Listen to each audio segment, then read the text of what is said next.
So,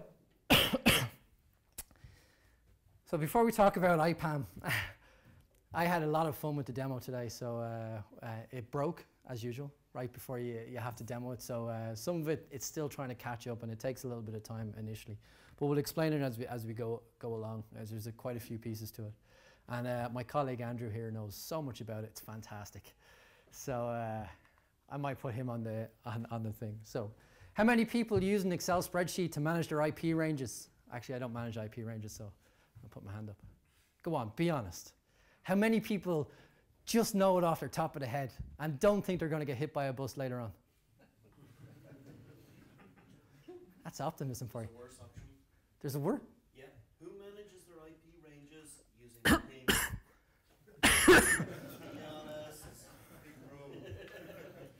Who manages their IP addresses by that multi-ping tool that's actually malware? Sorry? No. Live a little, jeez. No. My point being, anyway, so server inventory management, wouldn't it be nice to know everything that goes onto your network anytime in terms of any IP address, and that you can allocate a block out straight away? Wouldn't it be nice?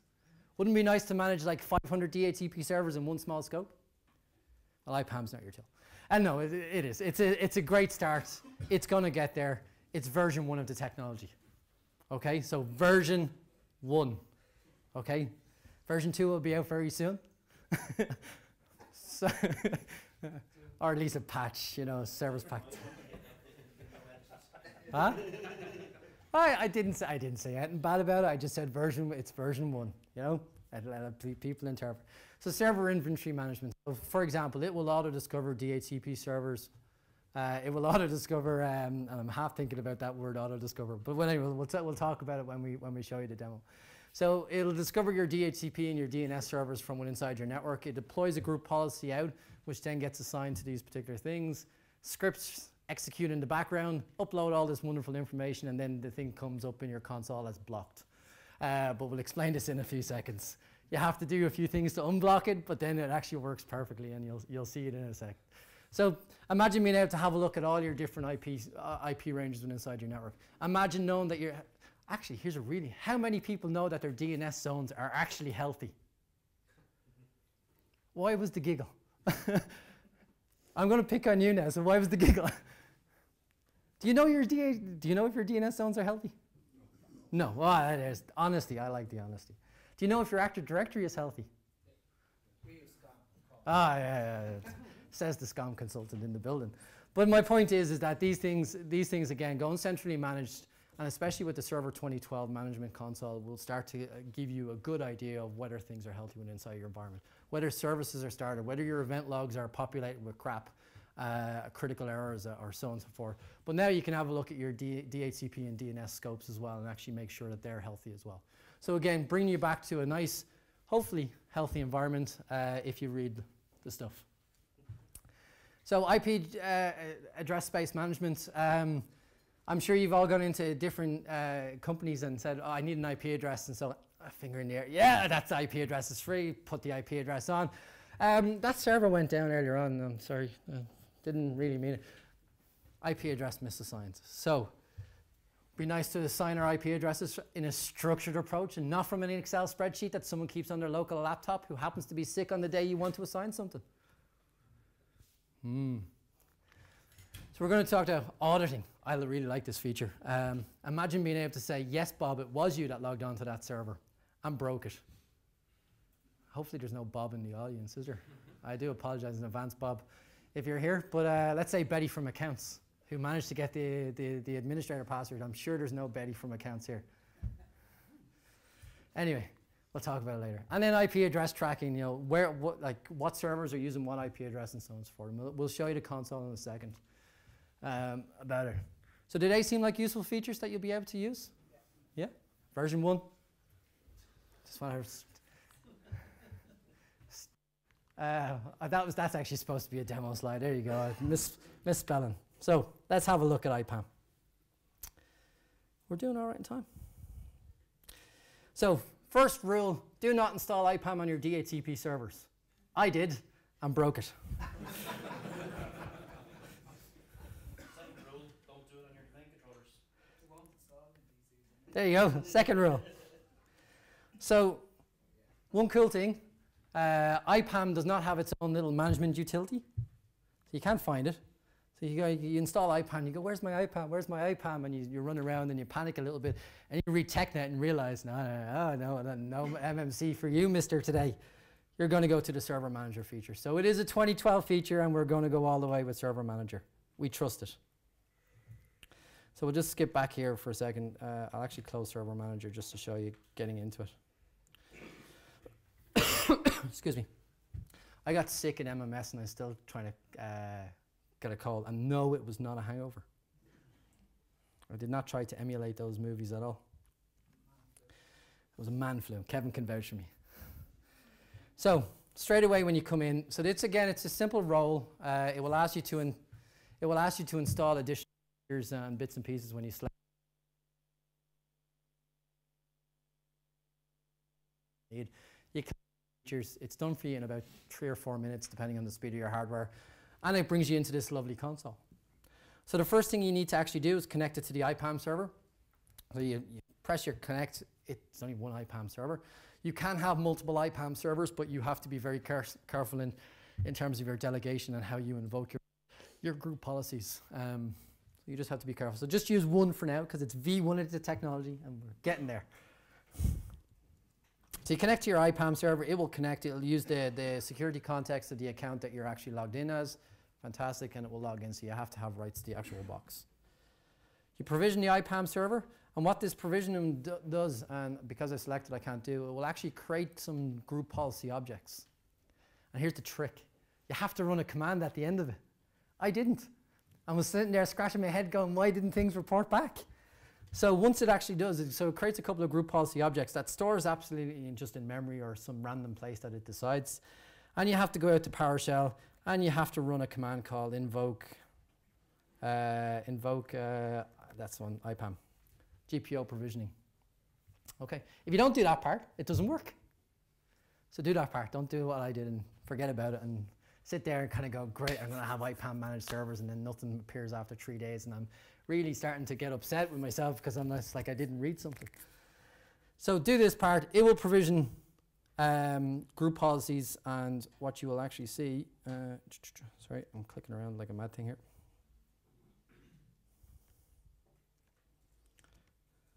So if I just open group policy management on this, so it'll ask you for a prefix and the domain that you want to deploy it on. But if you look in here, it deploys it at the root of the domain, and you will see that you'll see the three different group policies to create. So the IPAM D stuff. Okay, so it creates 3 different group policies. So if you don't have access to your group policy, I do suggest that you clear it with your AD administrators, because they'll get pretty upset if they see group policies appear and haven't really a clue what's going on. So you'll notice that it's scoped to the actual particular computer account of the particular DCs and then the DHCP servers. So it's not going to go and inherit on top of, not every single machine in your network are doing things around this. It is targeted specifically to these particular machines, so you don't have to worry too much. It'll do a little bit of auto discovery to find these out. They go off to your machines, do a DHCP or a group policy update, and they'll actually then get the policy and start appearing in your server inventory. So configure your selected domain, which is just a domain. So if you have multiple different domains and forests and so on and so forth, you can obviously bring it all into your kind of utility. And then start server discovery. And God help me, server discovery takes some time. And it does, so don't be upset if it takes 24 hours to run a server discovery. What happens in the background is in each of the individual servers, a PowerShell task is loaded into your task scheduler. You can go have a look at it. I'll just show you the ones on these particular servers here. So you look at IPAM, You'll look at IPAM here, and you'll see all the different tasks. And you'll see the server discovery going off. And based on the host that's actually picked up, it will go off and figure out what the servers are, what's roles on top of it, and then pull them all back in. So if you're very lucky, after a period of time, I'll be specific about a period of time. We had good giggles about this earlier on, because I'm sure one of the tasks is still running with you. I'm hoping it's not, but we'll see in a second. it'll appear in your server inventory. And mine's lovely in green, because this is one I prepared earlier.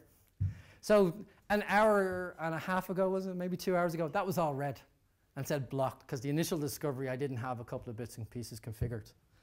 Because, and what I'll show you what was wrong specifically was, in the task scheduler here on the DHCP machines, it was trying to trigger,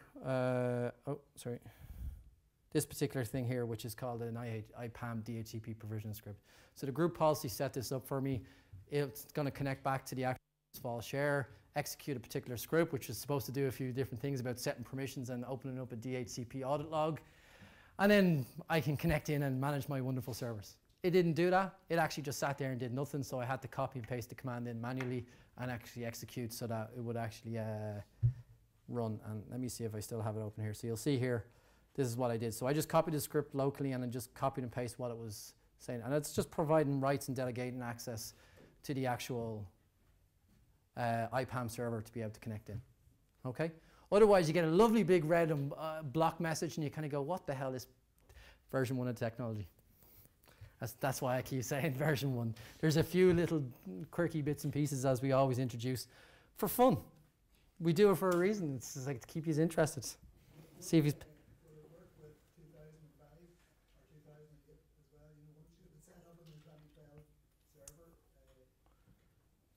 Yeah, yeah. I haven't tried it, to be honest with you. It's still.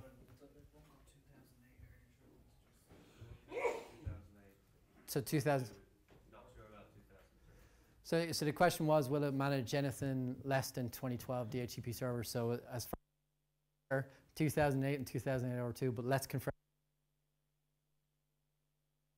Well, Brett and Kevin's whole mortgage and life on it, so that's great. I'm only messing. No, we'll give you 100% confirmation afterwards if that's all right. Because I don't know for sure. Let me see now. Where was I? IPAM can't manage it from a DHCP service. So if you're really lucky and you go through all the lovely steps, which are very quick and very easy, but just it's about sometimes you just have to execute a script properly. You'll get your lovely green unmanaged or managed.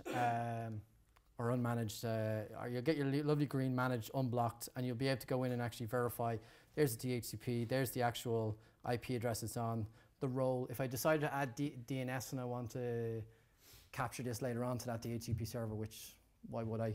But just in case I do, I can actually capture it. And then I can also change the state. So managed, unmanaged. So if I take a server offline and I don't want it, but I want to keep its data, I might say it's unmanaged, or put it into unspecified so I keep the data later on.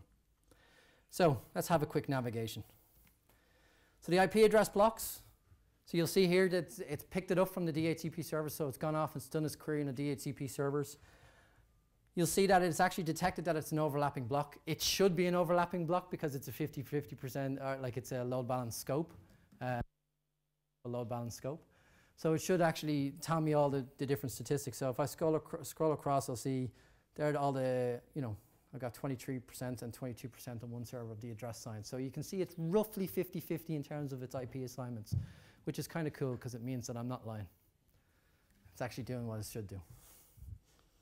So if you scroll down, you can actually get more specific information if you want. Oh,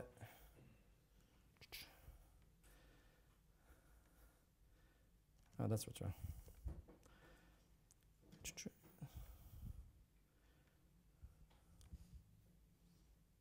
So I'm just got, for some reason the screen's not resizing correctly, but anyway. We'll scroll down and we'll just see it. So you can see more specific information. You can see your utilization trends from specific dates if you want, and then event catalog so you can see all the requests coming in. These things will take a bit of time. Now, yeah, there we go. It's not working, or it hasn't worked yet. So we had it should give an IP inventory of MAC addresses, IP addresses, and signed, but we'll show you the event catalog in a second, which will actually give you an idea of the type of information you can retrieve. For some reason, it hasn't actually populated its IP address inventory. Can't tell you exactly why. I'd say, and 2 hours ago it was all red, so I'm just happy it's green. But we'll try and figure it out and show you before the end of the second day of what's going on. So the IP address ranges, again, just more information around the things. Let's go into the monitor section. If you look at the monitor section, you have your DHCP stuff or your DNS stuff and so on and so forth. So you'd see these are your particular servers. The servers are available. They're talking to each other. I know my DHCP scopes are good, but you'll see that they're optimal. Now, you can set thresholds around these to say, like, if I get under 20% of my scope available, generate a warning so I can go in and actually have a look. So you can set these or 80% utilized and so on and so forth. Or if it's underutilized, you can actually set a threshold as well. So if you think one server just has a bad network path, you can actually say, well, this server is allocated like 70% of its IP space, but this is only allocated 20%. It's supposed to be 50-50. What the hell's going on here? You can set that type of threshold as well, which is kind of cool. DNS zone monitoring. So now I can go home and sleep like a baby because I know my DNS zones are good. If you want. So you can if you want. So let me just show you this quickly. This is probably one of my favorite features of this. So you can imagine now multiple different IP. Actually, before I do this, just 1 second. I wanted to show you, I forgot one part of this, IP address ranges. So right click. Find and allocate available IP address, reclaim IP address space, retrieve server data. If I go into my server block, there should be a few more pieces of information that I'll be able to do. If I go into my server block, I can't map at the minute. Tasks, there we go, that's what I was looking for. So add IP address range. So now I can actually configure it all to go across my DHCP servers. I don't have to go into my individual DHCP server and fail it over. I can do it inside IPAM. So again, going back to the whole centralized management principle that we were trying to waffle on for many, many years, we're well there now at this stage. We started a journey in 2003, which Semi got there. 2008, we did a good job. 2002, we did an excellent job. And now in 2012, we're just kind of creaming off the top now at this stage. So we can do it, but this is V1 of the product, so I'll just remind you that. I don't want to upset you. So I'm just going to do this very, very quickly. So for example, Bob. Is there a Bob in the audience? No? Is there an MS admin in the audience? So just run a quick report. I set all these demos up in US dates and US time things and so on and so forth.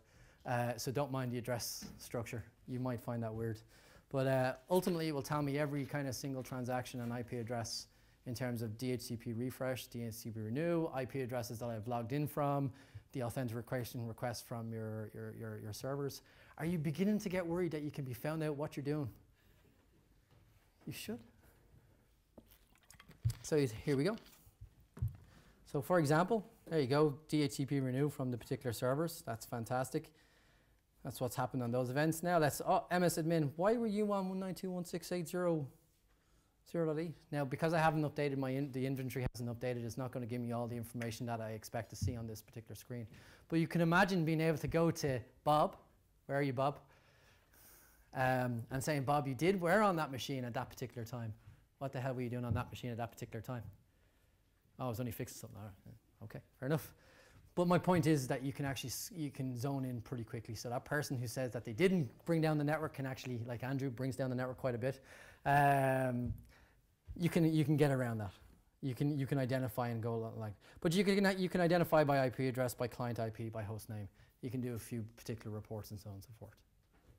This is a reporting tool. Yeah, and your gut. We know what you're up to. Can you export that report? I haven't tried yet, to be honest with you. Yeah, you can. Yeah, tasks. Sorry, tasks there. Just to CSV. Yep. Is there a SCOM management pack yet? I don't know. Not yet. Again, most of the 2012, there is an MP for Windows Server 2012, but a lot of the new features won't be added in until probably the next quarter. But they're pretty transparent on what they're doing at the moment. So should be out soon. Cool. Sorry, to give you a plug-in for site naming. IP address management. Yeah. So it's a start, and I know I'm making a joke about V1, but it is very much a start. There is some little bits and pieces which are challenges within inside the product. Again, it's for your learning, not for us, because we know this stuff. I'm only messing with them, but my point being, it is V1. There's a few bits and pieces, and like that, if you're not part of any of the Connect programs and things like that, like it's your valuable chance to actually provide feedback on a product. Say, this does suck. It will be read. It might be discarded and say, yes, we know it sucks, but we're not going to do anything about it for a little while. But the point is that if you provide feedback and provide good quality feedback, and it is all about quality feedback, people will respond to it, people will action out on it.